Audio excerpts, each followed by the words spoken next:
Now let's consider this polynomial as an example. Q s equals sq plus 6s squared plus 11s plus 6. Now this is the third order polynomial, and there's no straightforward way to determine the roots. So I will construct the Routh array. The highest power here in this polynomial is s power 3. So I will start with that and go down all the way to s power 0.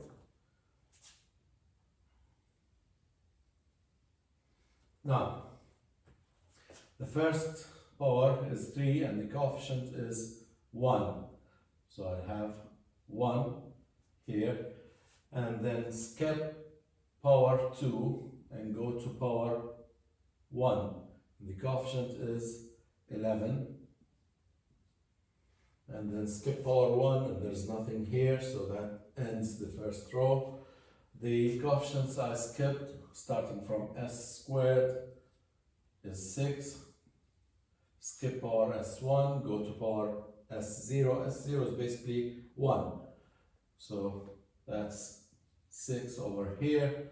And here are all the coefficients now. Now I need to find the first element here, b1. b1 equals, now the row above the b1, this is b1, and the row above is 1 and 6. So I would have -1 and 1 and 6, and the 6 goes right here. Now the row above b1, here's b1, the row next is 11 and 6.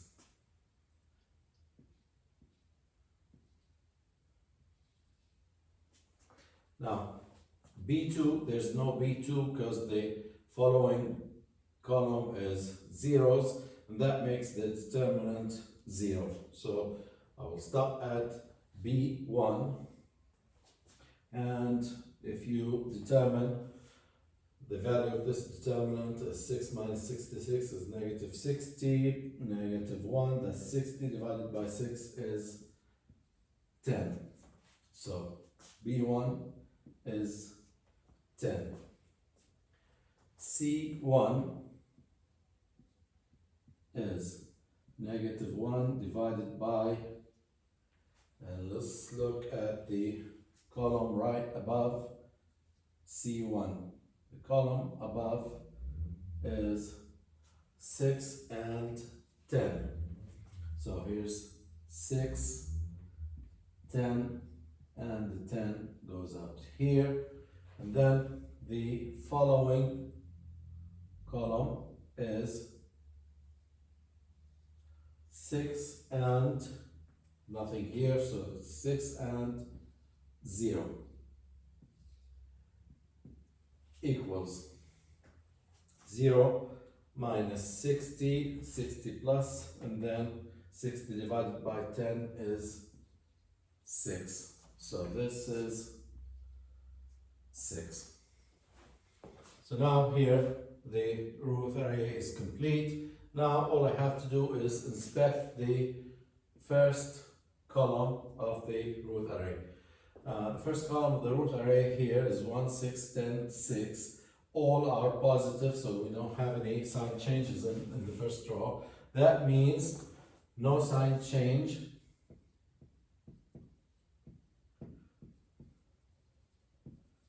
No sign change, that indicates no roots in the right half plane.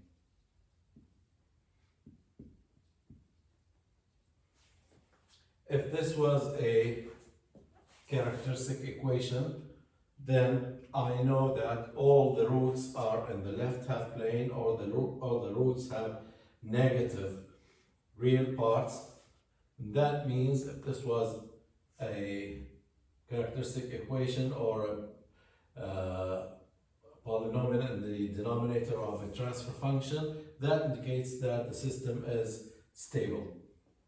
But I cannot determine the exact values of the roots using the Routh Hurwitz array. If you use a computer, you will find that the roots of this polynomial are -1, -2, and -3, all negative roots. Consider another example.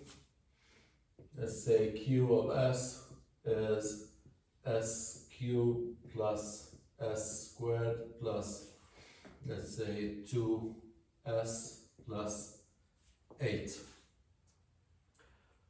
The Routh array starts with the highest power of S, S cubed, S squared, S1, and S0.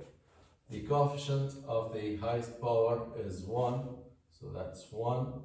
S cubed, skip S squared and go to S, that's 2. This is S power 1, here's S power 0. And then S power 1 to nothing, so that's that ends up the first row. The second row, the second power of S or S squared is 1. And then we skip S1 to S0, and that's 8, and then there's nothing left. Now, for B1, the column right above is 1 and 1. So B1 equals -1 divided by 1, 1, and the 1 goes out here. And the following column is 2 and 8. 2, 8, and that's equal to 8 minus 2 is 6. -6 divided by 1 is -6. So this element is -6. There's no B2 because the following column is all zeros. So we'll move on to C1, and the column above C1, column right above C1 is -1 divided by 1 and -6, and the -6 goes out here.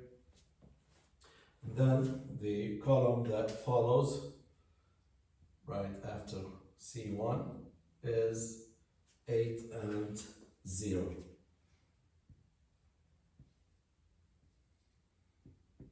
And this determinant is 0 minus 48 is 48 divided by 6, and that is +8. So this is 8. Let's look at the first column of the Routh array. We have positive, positive, negative, positive. So the number of roots in the right half plane now, we are here, we switch from positive to negative. Here's one switch, and then from negative to positive, another sign change. So we have 1, 2 sign changes, which means that we have 2 roots in the right half plane. 2 roots of this polynomial are in the right half plane. The third is in the left half plane. Using a computer, you can solve for these roots using any software.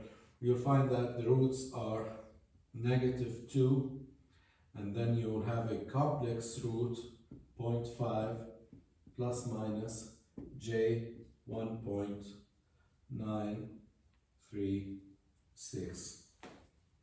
Now these are two roots, they're complex roots, so they come in pairs, and the real component of the complex root is positive. That means these two roots are in the right half plane, so the roots are -2 and then positive 0.5